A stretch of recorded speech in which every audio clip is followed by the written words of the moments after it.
Hey everyone, welcome back to my channel. And a day where it should be intense celebration because in Kansas City, you know, we won another Super Bowl, which is amazing feat, and what comes to victor comes to spoil. But actually, it's kind of a day of sadness because of in 3/4 of a mile, turn left onto East 31st. One person decided to take matters in their own hand. Of course, you already heard about the shooting. I don't know much, and I just seen videos of basically a person, just like you saw, is a person that killed one person and injured many, and of course caused fear and, you know, turmoil. From a less lethal standpoint, a lot of people will ask, what is the end result? And the truth be told, you have to use a gun and you have to kill that person. Just, you can't have a reasoned conversation when people decide to take a situation like that where most people don't have a gun. They know most people, police don't have a tunnel in and out. There's not even enough manpower to pat everybody down, and they take an opportunity like that and, you know, kill. I'm assuming it's definitely mental health. It's something, always mental health, always some type of crisis, and they just use their gun as the extension. Only thing I would say less lethal could done was slow down that whole process of maybe pepper ball him in the face or him in the face until somebody with a gun, which is the officers, will kill them. Now the question people will ask is, places where I'm not supposed to have a gun and then something like that happened, what do I do? You know, wait there to die? Then turn right onto Wyandotte. That's a good point. I mean, that's a real good point. Somebody gotta have some type of weapon, and when people don't have some type of weapon, turn left onto West 31st. I'm not trying to sit there, be a sitting duck. Like I've seen this Western, I think Wyatt Earp, with Kevin Costner, and the guy, they were coming to lynch the person because, you know, back then it was justice in your own hands, and he said, my God, give me a gun to defend myself. And then they stopped it, Wyatt Earp stopped it, and the crowd dispersed. So you need something to protect yourself in a situation where you assume that the security is good enough, and it's never good enough when you have that amount of people. You never, it's not enough. And you know, if I didn't have to go to work, I was going to that parade. That was my intent. In half a mile, keep left to merge onto I-35. That was my intent, to go to that parade, and then I had to work. So, and I had a pastor I know went to it, and he said that he's okay. No, he's safe and he's okay. So, and really, I saw a little bit of video. The guy tried to run, and actually one Kansas City Chiefs tackled him, if I'm correct. I mean, you know, they dogpiled him. You know, in a situation like that,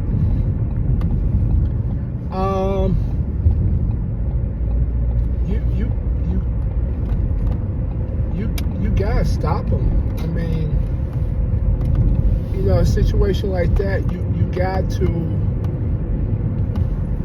gotta stop him. You got to do something to make sure.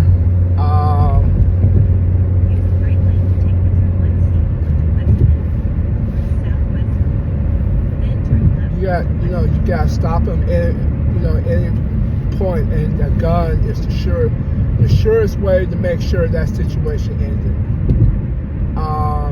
And that's what you have to do.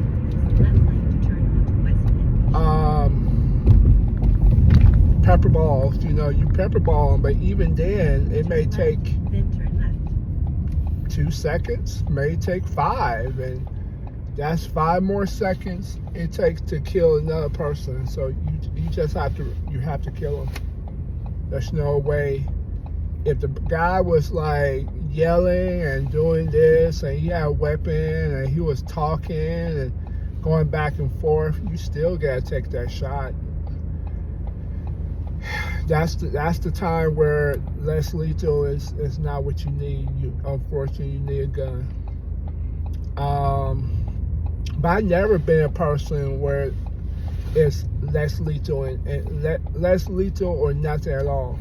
I've always believed you need alternatives. You need everything you can to take down a person.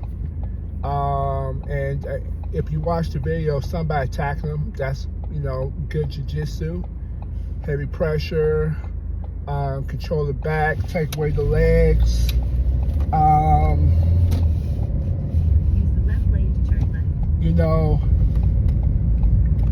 You have to do what you have to do, and just make sure that person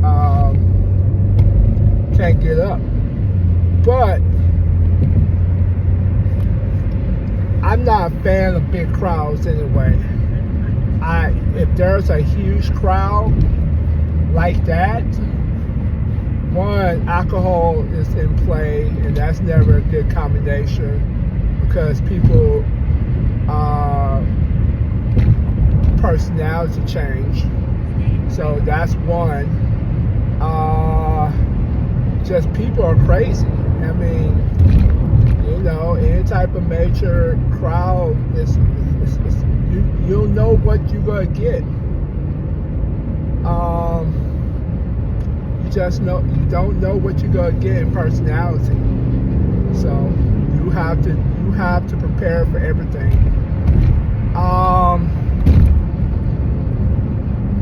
Let me play this scenario if I was there. Let me play the scenario I was there with my weapons.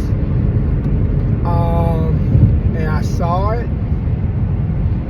I would have shot where I had. Granted, it would bring me a target, but it would save 1 or 2 lives, or slow down just a second enough for that person to think about me and not affecting that person. Secondly, I would have had pepper ball kinetic, and even if I can get him in the face, which I would get him center mass and in the face. It's enough to make him think. And if you can't see, and you can't hear, and you can't breathe, you can't fight. That's an old martial arts thing that we always say. You take away their ability to see, blink, and their sensory, they can't fight. And then hopefully within 3 minutes, somebody with a real gun could have took over and just finish it. Because sometimes people don't have a gun, you assume in a crowd like that security is tight, and I'm pretty sure it was pretty good. But it's not foolproof, especially with that large amount of people. And only thing you hear is the tragedy of it all, but you probably won't hear is the success story of security that's maybe stopped 5 other people that may want to take a situation. And let's play this hypothetical too. Someone could have an AK-47, and not in the bad way, because it's only how the person uses it. But that person could have AK-47 in crowd, and if this person got through with that weapon, he could do a whole lot more damage. Maybe took 10, 15 people down before they shot him. So it could have been a whole lot worse.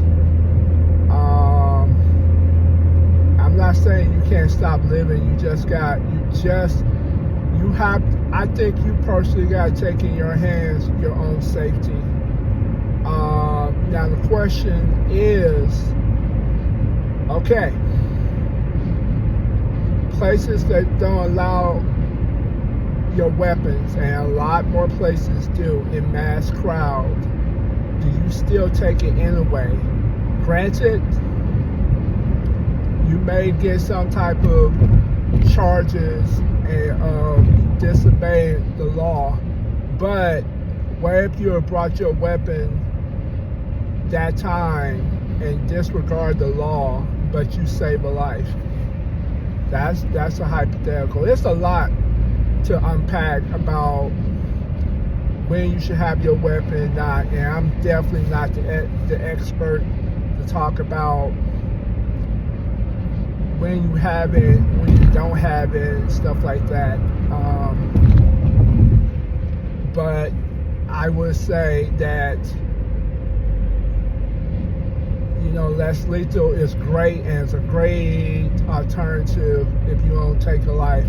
But in some situations, you have to. That was one of those situations. You cannot play with a person and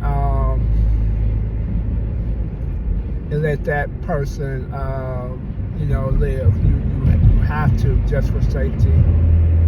And once again, I am not condoning killing just to be killing, but you have to protect the mass of people. And then this trauma, the years of trauma of people that trying to celebrate a great life-changing situation, because Super Bowls ain't guaranteed,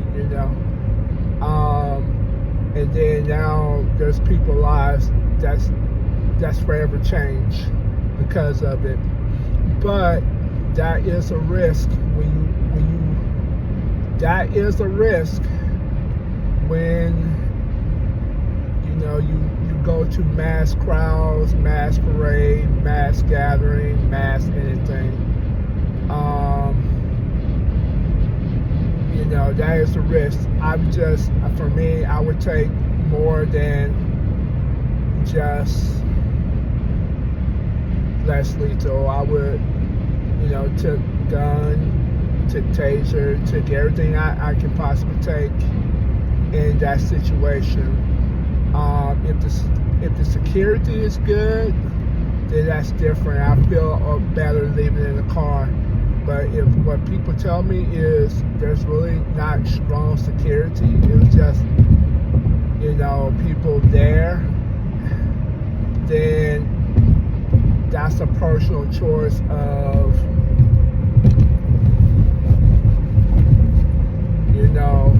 how safe you want to be, or you can just stay at home. But at the same time, you can't let people like that stop you from living your life. You can't live in fear.